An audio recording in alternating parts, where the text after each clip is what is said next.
Welcome back to more Warhammer lore. In today's video we'll once again be going into the Ogre Kingdoms. This time, however, we'll be focused on the army and tactics of the Ogre tribes. All information used in this video will be pulled from the latest army books, the Warhammer Fantasy Roleplay, specifically the 2nd edition, and the Warhammer Fantasy novels.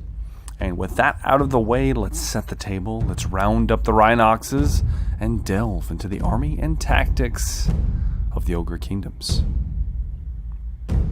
The army of the Ogre Kingdoms is a definitive sledgehammer, where brute force and momentum are the keys to victory. There are no complicated tactics, no hiding behind shield walls, only the unquenchable thirst for blood and the ever hunger for flesh. For this reason, the ogres themselves bring with them massive war beasts, Knoblar chaff, and Yeti kin to supplement their numbers. For that is really the only saving grace many armies have when facing the Ogre Kingdoms, the lack of ogres.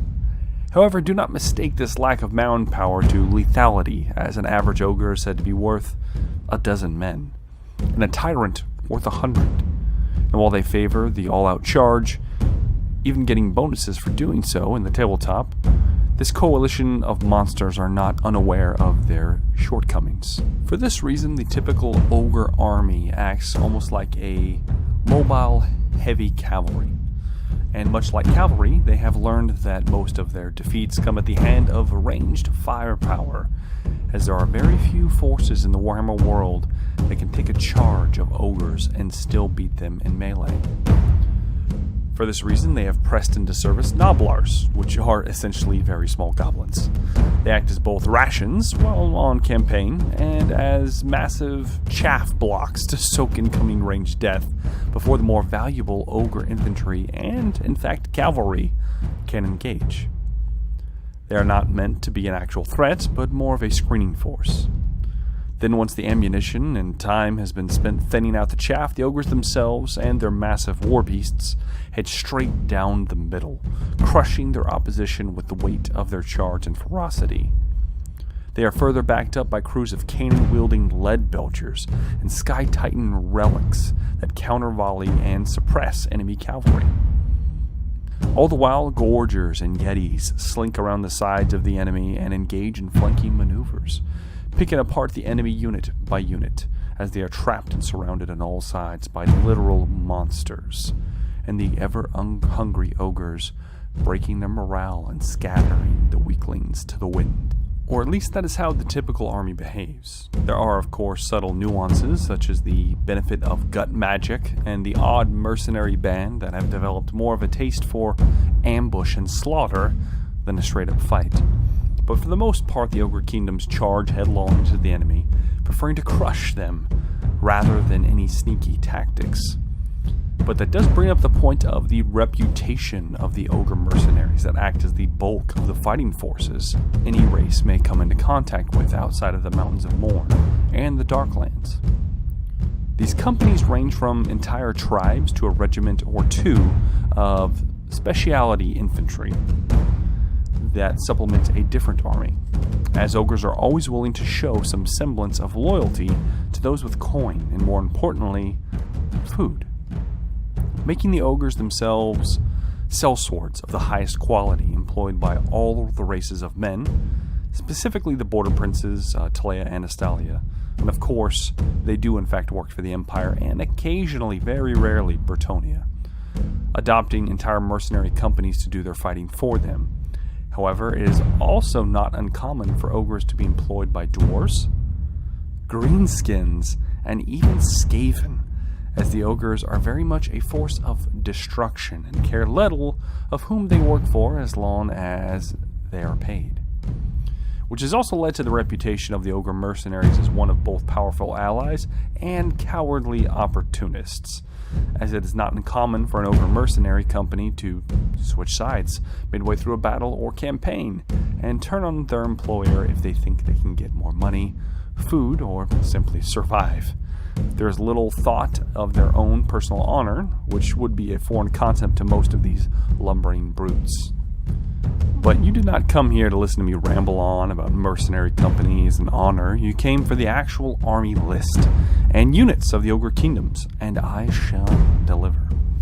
But before we get into the individual units, I think it is important to point out that I will be giving a description summarized from the army book of the units, then my personal thoughts on inclusion in Total War and how likely they will be to see them in the opening of what I believe to be Game 3. I have no insider information, but deductive reasoning. And what better place to start than with the infantry? Ogre Bull is a term used to describe all the fighting age adult male ogres within a tribal kingdom or society. An unwashed mass of muscle and fat that can flatten landscapes as well as towns and villages when they gather in horrifically large numbers. Big, brutish, and extremely violent, ogre bulls are simply and straightforward creatures. They know what they want and use their brawn to take it.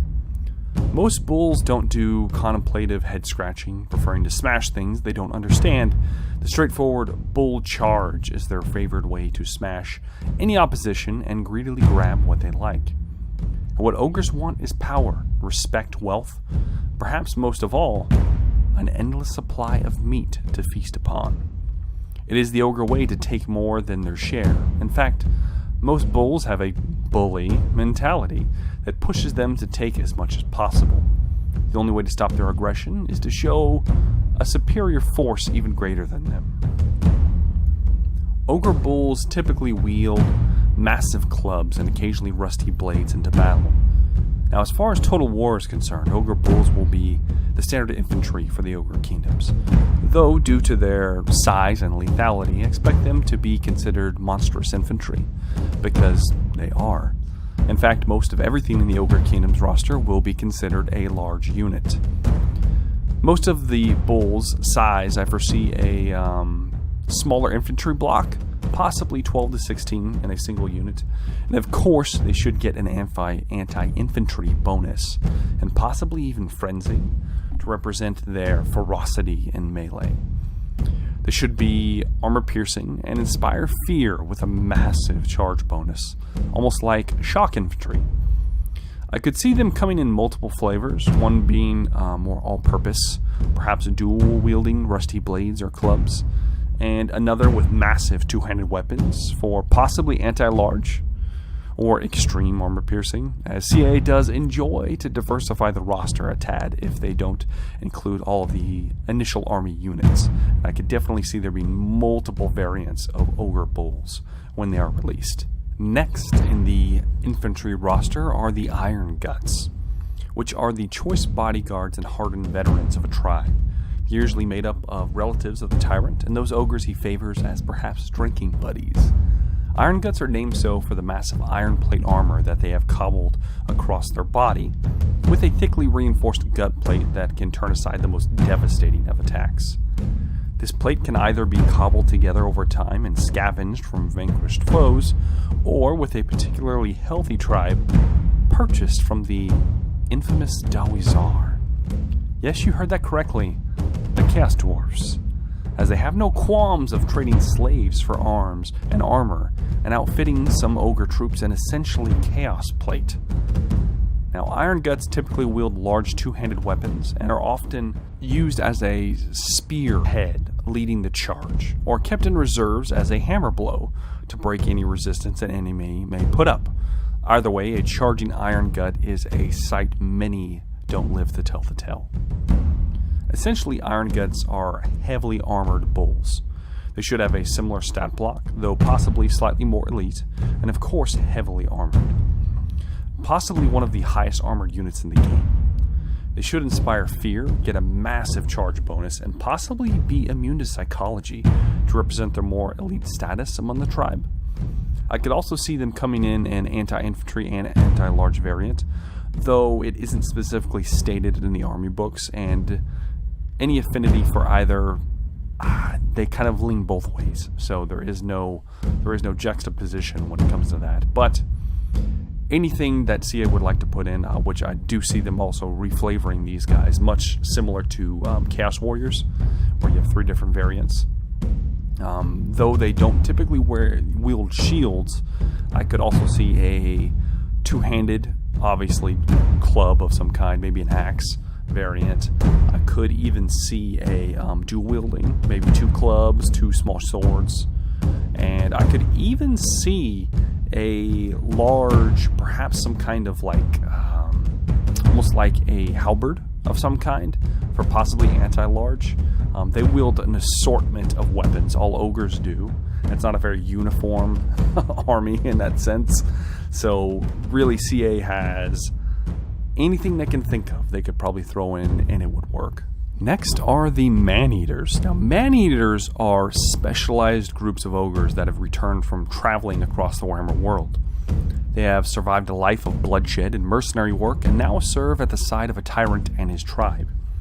These ogres are scarred veterans of countless battles, and though they are often avoided by their fellow ogres due to their constant self-aggrandizing nature of their stories and outlandish tales of their deeds, an Ogre Tyrant will keep a unit or 2 on call due to their effectiveness and relative loyalty, as they have come to understand the value of earning their keep and should always be paid on time.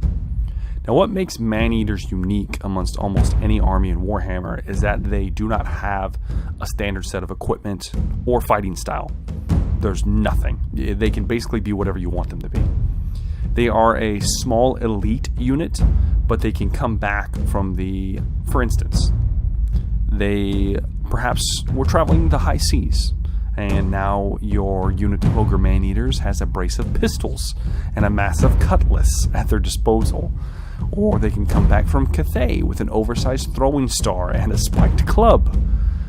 Perhaps they can be wearing armor, or not. It all depends on where they spent their time traveling and killing.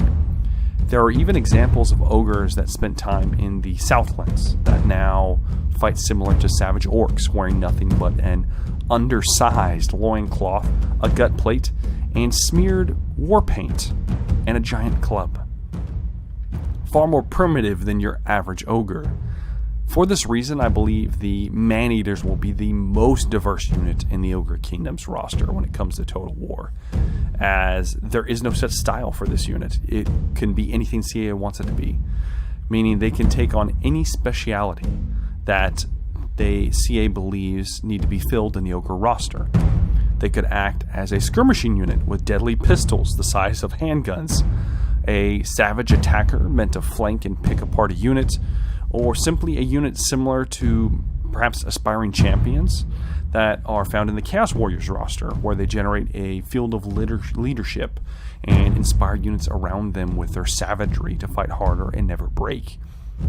Now, they should definitely be a small unit, about half the size or less of a unit of bulls or iron guts, and should never break and fight to the last to represent their elite veteran status on the battlefield. They should definitely be an unbreakable unit, because that's also talked about in the army books. Next in line are the faithful Knoblars. Now, this is our first non-ogre unit, and it certainly will not be the last, but the Knoblars fulfill an interesting role in the Ogre Kingdom's army and even their culture. But first, what is a Knoblar? Now, they are a type of greenskin, akin to goblins, though they are much smaller and possibly more vicious and honestly quite stupid. Though they can be found in great numbers, and it is for this reason that they serve a very important function in the tribe. They are the slave labor, the sneaky scouts, the emergency rations, and sometimes not so emergency rations, and on the battlefield, the chaff. See, the ogres are a massive, burly death machine, but they have realized the folly of charging into ranged fire, and so have developed a technique for minimizing ogre casualties before they can make it into combat. The tribe will band together massive blocks of Knoblars to eat cavalry charges, take artillery fire, and soak up any projectiles so that their masters can enter the fray unhindered. Now, Knoblars, being quite cowardly creatures, should have abysmal leadership and massive numbers. I picture them coming in stacks similar to Skaven slaves. And for all intents and purposes, they should have a similar stat line in Total War as Skaven slaves. including the expendable trait, because they are simply there to take the brunt of an enemy attack.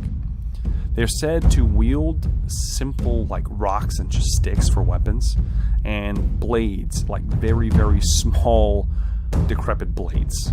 And some even throw said weapons from a very short distance. But regardless, I expect to see Knoblars on release in many varieties, trudging along with their masters, squealing and exploding in the green mist for the benefit of the tribe. Next for the infantry roster are the Yeti. Now, Yetis are a large bipedal race of ice beasts that were at one time ogres, though they were changed due to the warping effect of chaos that saturates the original homeland of the ogres. These Yetis were the ones who stayed behind as the storm that accompanied the Great Maw drove the rest of the ogres into the Mountains of Morn. They decided not to leave the layers of the Sky Titan's shattered dwellings, and at some point were forever changed into beings of frost and violence. They have since spread to several mountain ranges in the Warhammer world, and it would not be uncommon to see them in any snowy peak. There are even tales of Yetis being seen in Kislev and in the mountains of Norska. Regardless, Yetis are said to be quick and can sprint about as fast as an armored horse. In fact, that is how they are often used by an Ogre Tyrant as a form of cavalry, though they are still technically monstrous infantry in my book. They also are said to exude an aura of chill, and in addition to iron-hard claws, they wield weapons made of ice. Usually a broken tree limb they then breathe upon and mold into a crude implement of war. Being akin to ogres, no one knows how the tribes convinced these creatures to join their armies. Perhaps it is some vestige of allegiance from their ancient heritage, or maybe they simply find camaraderie with the bloodthirsty ogres and fresh meat to consume. Whatever the reason, Yetis are a fearsome sight, as fearsome as their ogre counterparts. Now, as far as Total War is concerned, I see the Yeti as being an easy implementation.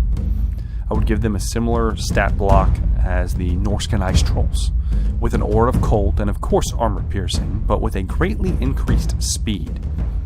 Now, they are not known to be the most brave troops, but they are also not as dumb as trolls, so I would also think that they would get a bump in leadership and should act as a medium cavalry, good at punching through weak infantry lines and flanking, and should come in a similar number as any cavalry unit. Next and last for the standard infantry are the feral ogres.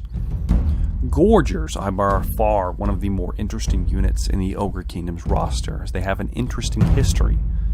You see, much like Yetis, Gorgers are akin to ogres, despite their appearance. When a child is born in the tribe, it is seen as too small or frail.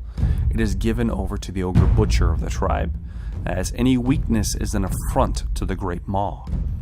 The Butcher then takes the child to a nearby cave, and very Spartan-like, hurls the babe into the cavern, and then covers it with a boulder, sacrificing the weakling to the Maw for the survival of the tribe.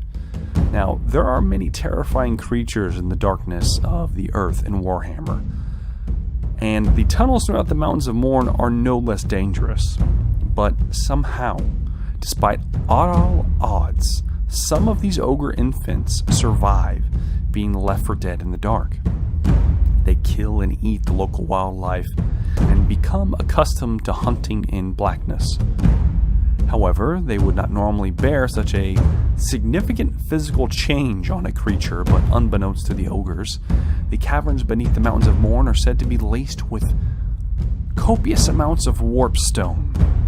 This, along with the acts of cannibalism and the strange diet, forever changes the ogre into what we know as a gorger. Their powerful frame is elongated and stretched. Their once proud gut and fat is replaced with thick muscle and sinew. Massive rows of serrated teeth line their mouths, and grotesque claws sprout from their fingertips, and they do become quite sensitive to sunlight. Now, of all the units we've covered so far, I believe the Gorger to be one of the less likely to make the cut for the initial release, though I hope I am wrong. If they are implemented, I see Gorgers as being a flanking unit centered on stalking their prey. meaning they would need a stock mechanic and certainly the frenzy ability. Now, their numbers are not supposed to be massive, so I see them having less units than a standard ogre unit, but more so than, for instance, a band of Maneaters. And of course, they would have armor piercing and possibly even a decent speed to represent their more animalistic nature and closing on the kill. Now that we are out of the infantry, it is time to cover the ogre skirmishers, and this will be a quick category because the ogres have only a single skirmishing unit, the lead Belchers, which is the name of both the weapon and the title of the ogre carrying it. Lead Belchers are ogres wielding cannons the way a human wields a handgun. They are essentially a walking artillery piece. Of course, there are many risks to literally holding a cannon as it fires, and the ogres themselves are not exactly the most careful individuals, which has garnered the lead Belchers with a reputation as crazy and unhinged by their fellow tribe members, as the cannons they wield are held just a little too close to their gut and are prone to exploding. Meaning it is not uncommon for an ogre lead Belcher to be missing several fingers, an eye, or have some kind of metal plate hammered across its face to protect it from its weapon. And for the most part, this is seen as a badge of honor, as a lead Belcher that does not have these scars are seen as inexperienced by the rest of their unit. Now, ogres are very much not capable of making cannons on their own, and so the first lead Belchers were cobbled together from salvaged artillery pieces from their enemies. They were not exactly particularly effective, but still devastating, and so as trade has begun to pick up with the Chaos Dwarves, in addition to armor, sometimes they have cannons made, and it is said that lead Belchers are a common sight in almost all ogre tribes at this point. Despite their origin, the cannons themselves are typically loaded with scrap iron and metal, similar to a grape shot, though it would not be unfathomable to see actual cannonballs loaded into the weapons either. Now, as far as Total War is concerned, we already have units similar to the lead Belchers in the Vampire Coast roster, though I'd like to see this unit with an even more intense burst damage, and possibly a longer reload time to offset that. Though these are still ogres wielding cannons, and so they should also, in addition to all this, still be devastating in melee. Very similar to how all of the dwarven skirmishers act, as they are still devastating in melee, so light cavalry should be aware. And now, we finally get into the official cavalry for the Ogre Kingdoms, starting with Mournfane Cavalry. And of course the ogres could not simply ride horses, mostly because there are probably almost no horses that can carry them, but they do ride Mournfanes, a brutal, somewhat feline race of predators that even ogres fear in the Mountains of Mourn. To be specific, a Mournfane is almost like a blend of a Rhinox and a Sabre Tusk, or in our normal terms, a rhino and a saber-toothed tiger, but bigger and probably slightly more aggressive. They are pack hunters ruled by an alpha and have been known to go into a feeding frenzy from time to time that will even force ogre tribes to flee from their path. Such is the danger of a Mournfane that even ogres respect their lethality. As you could probably guess, Mournfanes are not exactly the most prone to submission, but the ogres have found a way to somewhat domesticate the beasts. They will find and hunt a burrow of Mournfanes and lay in concealment until the bigger males will begin to fight each other for dominance. Once this has ended and the Mournfane is worn down, the ogre will leap from its concealment and mount the beast. It is said that if he can hold on until the beast either passes out from exhaustion or from blood loss due to its fight it just had, when it awakens, it will consider the ogre its new master. And that is how Mournfanes are domesticated for battle. But they will not breed in captivity, meaning that if a Mournfane dies in battle, another will have to be domesticated from the wilds to take its place. For this reason, these beasts are extremely valuable, as they are hard to obtain and control. In Total War, the Mournfane Cavalry is a must-have, as they are a fairly iconic unit of super heavy cavalry They hit beyond hard and have a decent speed. They should probably also get the Frenzy ability due to their monstrous nature, and certainly armor piercing. I would also like to think that they would have a limited size, probably comparable to Demigryph Knights of the Empire, though much more tough and of course ridden by a full-grown ogre that is no slouch in melee. I could see a variant if CA wanted to spice things up of a mobile lead belcher mounted on a Morphane. Oh, that would be glorious, though possibly slightly overpowered, but beggars can't be choosers. The next and last unit in the cavalry section makes the Mournfanes look like kittens. Of course, I'm talking about the Rhinox Cavalry of the Ogre Kingdoms. A Rhinox is a massive woolly rhino that graze the mountains and snowy places of the Warhammer world. They are huge, and their thick skin and wool allow them to not only withstand the elements, but also extreme damage. It is said that a pack of Rhinox will not alter their path for anything. And when I say anything, I mean anything, such as a rock slide, an ogre tribe, or a creature many, many times its size. They are extremely aggressive and dangerous, and for the most part would make a poor mount due to their limited eyesight. But when captured and tamed by ogres, this becomes little of a problem, as they are simply unleashed in the direction of their enemy and hopefully don't crush any friendly ogres in the process. Though stopping after passing through the enemy can be a bit of a problem, as even vicious blows from ogres tend to do little damage when trying to get the Rhinox to make a second pass. Now, Rhinox are extremely rare as cavalry. It is more common to see them as beasts of burden, especially in an ogre tribe. But if some can be reliably tamed for war, they are the ultimate super, super heavy spearhead any army could ask for in Total War, if they are included.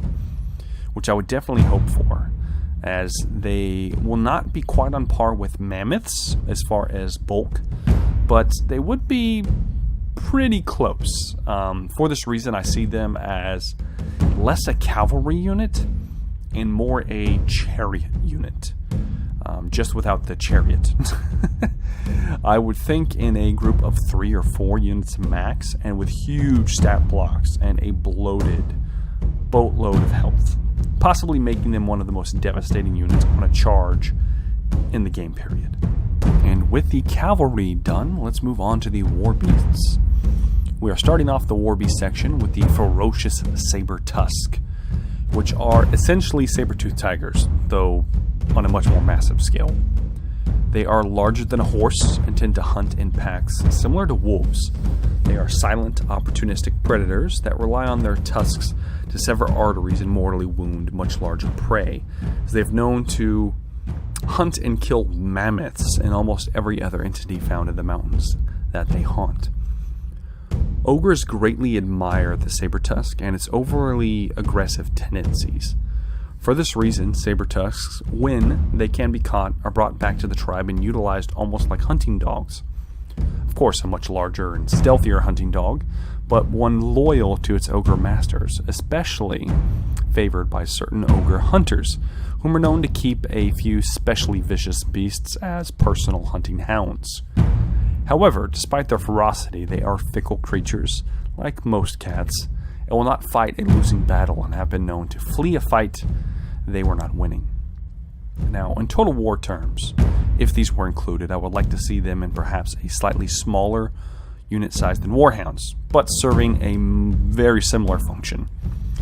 Fast, lightly armored, flanking troops, almost like cavalry, though with a low leadership, and because they are Sabre Tusks, perhaps even a stalk mechanic to represent their very stealthy approach. And next is the rather odd and extremely impressive Stonehorn. Now, a Stonehorn is a massive 4-legged creature, several times the size of a Rhinox, and a few times thicker, putting them close to the size of a small mammoth. They are rather solitary creatures, and little is known about how new Stonehorns are raised or birthed, due mostly to the fact that the majority of people who see a Stonehorn are flattened by their massive rock-like face and tusks, of which they use to feed their unusual diet. You see, Stonehorns actually use their rock-hard face and tusks to smash into mountains and hard surfaces to unearth mineral deposits and gems, of which they eat. Yes, they eat rocks and precious metals and any creature that might happen to be in the way. In addition to this, possibly due to their ridiculous diet, they're said to grow odd nodes on their body as they age, similar to how a human gets freckles or age spots. But these nodes are hardened rock and contain gems, and maybe even diamonds. Eventually, this process takes over the entire body of the Stonehorn, who, similar to elephants upon its encroaching death, seeks out essentially a Stonehorn graveyard high in the mountains of Mourne, where there is a tract of land frozen with massive statues of deceased, and some not so deceased Stonehorns frozen and inert. The way these beasts are captured is usually by an ogre hunter, whom has to face a Stonehorn charge with a spear and carefully plant and aim it at the eye socket of the beast. Most ogres are flattened, but some will take the creature's eye, whom is shocked at possibly feeling pain for the first time, and is then domesticated. The eye grows back, as these creatures are known to be extremely hardened. They are then either used as a mount for the hunter, or as a gift to a local tribe to use as essentially a mobile siege engine. Now, as far as Total War is concerned, these creatures would serve a similar function as a mammoth, though not quite as large. And I would perhaps even like to see an extreme physical resist if they are a single unit, to represent their hardened exterior. Of course, they would come as a single gargantuan monster, in my opinion. Next is the almighty Thunder Tusk. This massive creature is a distant relative to the mammoths, said to have been warped by the corruption of chaos during the Great Collapse. For this reason, these creatures are bloodthirsty beasts that have a unique mutation that they are now conductors for magic. In fact, they have an aura of cold about them and can breathe and weaponize blasts of ice to freeze and slow their prey. And this is not their only ability, as the great tusks about their head can also conduct lightning. And when discharged with a bellow like thunder and accompanied by a shard of ice the size of a siege weapon, they can bring down nearly any creature in their path. They are, however, highly sensitive to light and are known to freeze great patches of their coat to prevent the touch of the sun. During the summer months, they will smash their way into a glacier and freeze it behind them, going into a reverse hibernation until the winter months come and the Thunder Tusks smash their way back out to hunt once again. These creatures are beyond legendary and therefore extremely rare. However, they can be caught and sometimes tamed with copious amounts of red meat and a large club to tolerate an ogre rider and become a part of the tribe. Now, in Total War, the Thunder Tusks would simply be a mammoth, a massive, huge creature, but with a cold aura and, of course, a ranged attack, similar to what we have seen with the Lizardman roster. I see it as like a long-range projectile that, when it hits, not only does damage, but will slow a target and perhaps even negate a charge. That would be an interesting aspect of it, as it is attempting to freeze its enemy to death. The last creature in the War Beast Rochester is the Slave Giant, which, unlike the giants of most factions, is a true slave, as they are kept bound in chains and cowed down before the tyrant of a tribe. Ogres have a rich history of giants, of which I covered in my society video, but needless to say, it is fairly obvious why an ogre tribe would want a slave giant on their side, as they represent a significant, mighty military power, as a somewhat intelligent creature capable of taking orders in battle, something no other beast of its size can boast. They can also be reasoned with, and occasionally a giant will willingly be recruited by a tribe with promises of food and an easy lifestyle, when not helping the tribe crush its enemies. However, it is also a hazardous job, as ogres have almost an inert compulsion to kill and eat a giant, possibly some leftover pursuit of when their ancestors ate the Sky Titans. And every ogre wants to claim that they ate a big one. In addition to military service, simply having a giant is a massive boost to morale for a tribe, and seen as the tyrant's blessings, as he is following in the footsteps of their ancestors, and will inspire fear in tribes that lack the same. Now, as far as Total War is concerned, a giant is a giant, though I would like to see a little more variation between all of them per faction, besides just simple cosmetics. For instance, perhaps the Ogre Kingdom variety would be slightly more bloodthirsty, similar to its Ogre counterparts. It would be interesting and perhaps even give them a frenzy mechanic, and like so many of the units in the Ogre roster, in my opinion, should have. And it would be one way to kind of differ the giants from each other. That's just my opinion, though. Next, we move into the war machines. Now, ogres have 2 war machines at their disposal. The first of which is known as the Scrap Launcher. There honestly is not much to say about the Scrap Launcher. You can confer just by looking at it. It is possibly one of the most poorly designed catapults manned by Knoblars. Pulled by a young Rhinox and loaded with assortments of metal and weapons too small for an ogre, but too large for a Knoblar.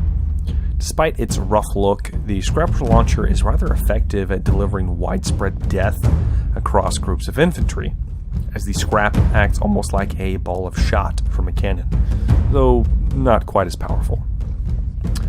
Honestly, I'm not sure if I would care if these were left out of the roster for Total War, but I suppose they are iconic units for the Ogre Kingdoms. And if they are included, I would see them as just a simple catapult with fairly bad accuracy and a unique ammunition type that a lot of the other Ogre artillery seems to employ. They employ a widespread death philosophy instead of just like a single shot, which is very interesting and kind of unique about their ranged attacks that they do possess. The second war machine is known as the Iron Blaster, which is a massive cannon, mounted atop a full-grown Rhinox and pulled with a wagon. The cannon itself is beyond massive, as it is actually a remnant of the Sky Titan's fortresses used in their final battle against the ogres. These cannons are so large that cannonballs are loaded into them like grape shot, and the result is beyond devastating. In addition to that, it's said in the lore that they have to have their wheels changed out regularly because of the amount of strain and pressure that is put on everything else attached to the cannon, because the blast is so powerful. Now, these are said to be extremely rare, and most tribes might have just a few iron blasters, maybe just a few, maybe even just one. But as far as Total War is concerned, I would see these as some of the most devastating artillery in the game. These things should be capable of nearly deleting a unit of infantry in a single blast. Now, the reload time should be high, and the range should also be probably mid-range. I wouldn't count it as to maximum range here, because we are going for a widespread shot. Or perhaps the accuracy is just lowered to make up for the sheer destructive power. But I'm not quite sure how to implement them, to be honest with you. And I would like to think they would definitely have a bonus towards infantry, as opposed to what most cannons have, which is a bonus to large, as these are more of a grape shot blast than they are a simple single cannonball. And for that reason, I see them as being less accurate. And now, with that out of the way, let's get into the heroes. Now, I have extensively covered Ogre Butchers and Firebellies in my Religion and Gut Magic video. So if you want more details on them, you should see that video, but know that they are 2 of the main heroes.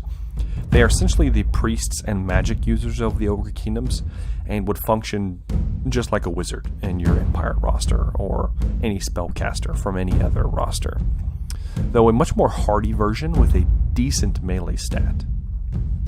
And so the first actual hero we will be covering is the Ogre Bruiser. Now, the Bruiser is the second biggest ogre or ogres in a tribe if it is large enough. They are essentially the lieutenants of the Tyrant, and are there to enforce the Tyrant's rule when he's not looking or present. They are masters of combat and take joy in bullying and keeping their ogre kin in line. Most tyrants keep bruisers around that are little better than thugs with relatively no ambition, so to avoid any rulership challenges. But then again, some tyrants prefer to have more intelligent or tactically minded bruisers, the majority of which are veteran mercenaries that can be trusted to keep order and care little for actual making decisions.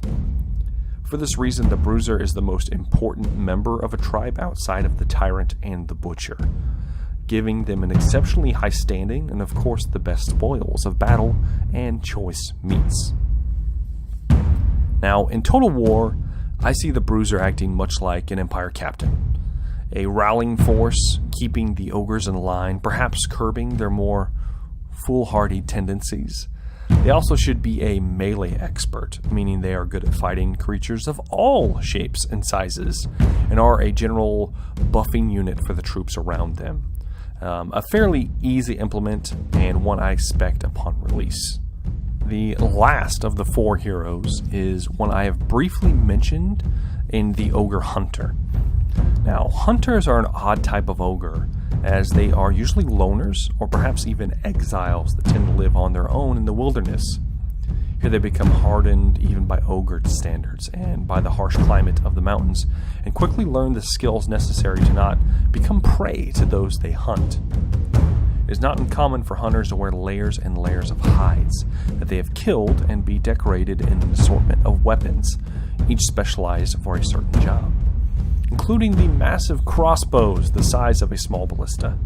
Now, they also usually have a massive beast skull in place of their usual gut plate, and are known to occasionally visit ogre tribes of great feast days, bringing with them large kills they slew in the mountains.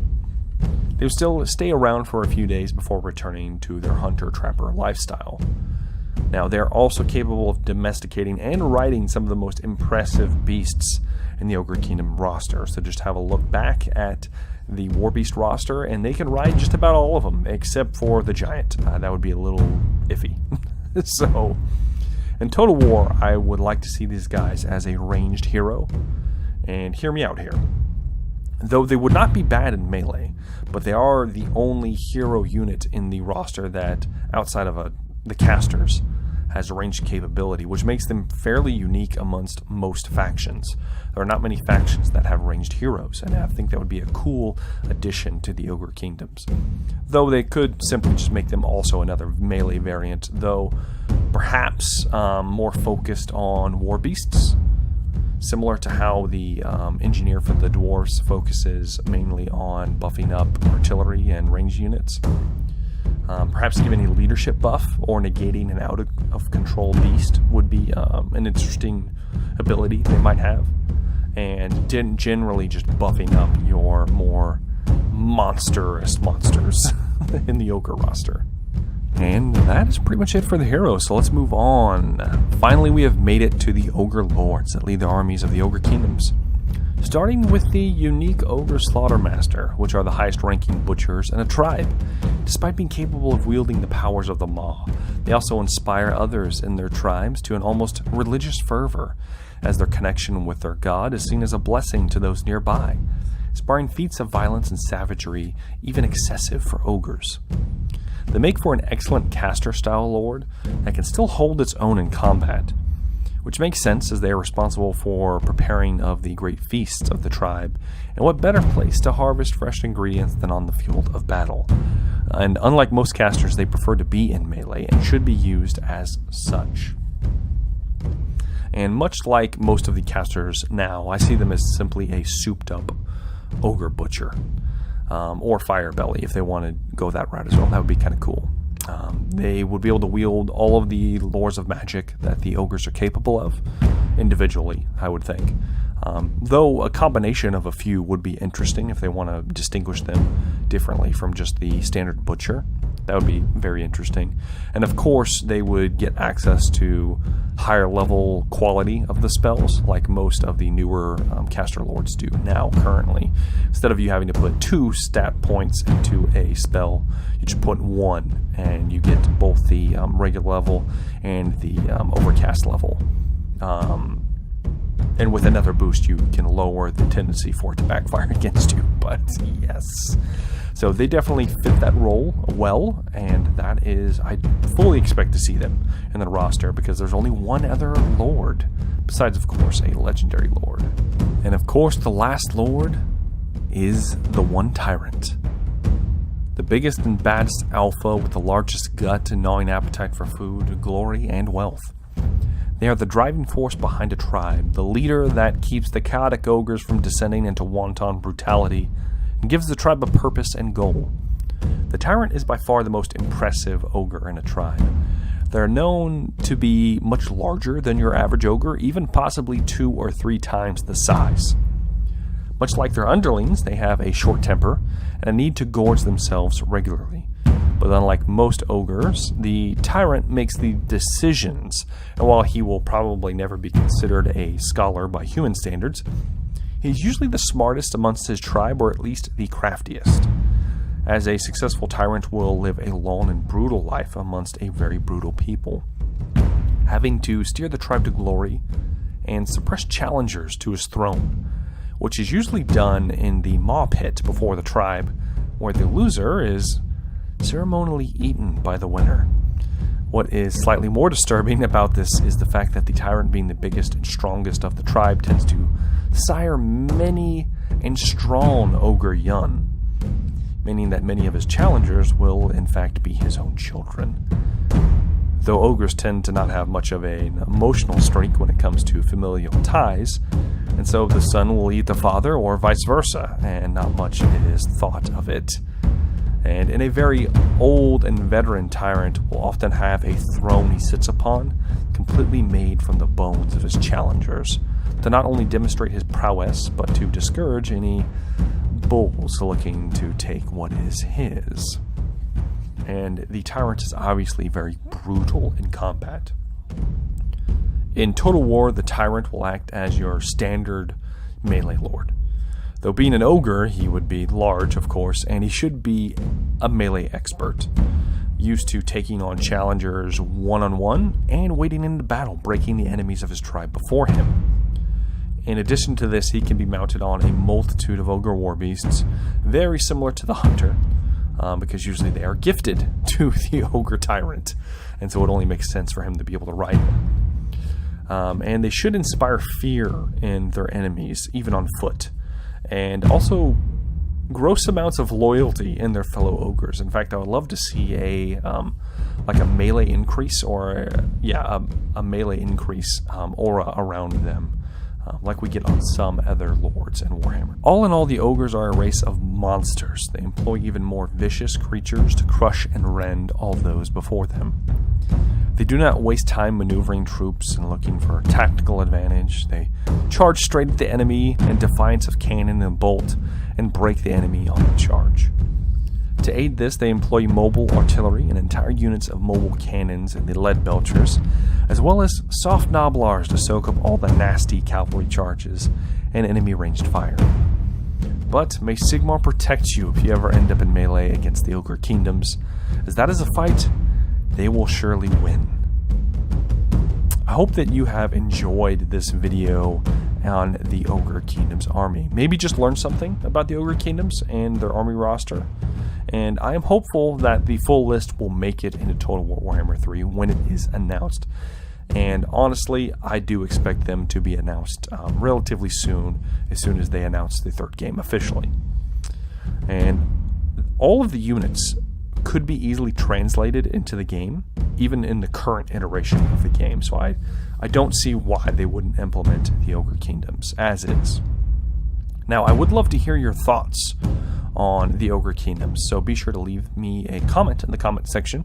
And as I am no respected bellower, I do in fact make mistakes worthy of me being sacrificed in a maw pit. So also leave corrections in the comment section, and I will do my best to address them or include them in a future video. As usual, guys, I've been Jumbo Thick. This has been the Ogre Kingdoms Army video, and I hope to see you all in the next one. Have a good day.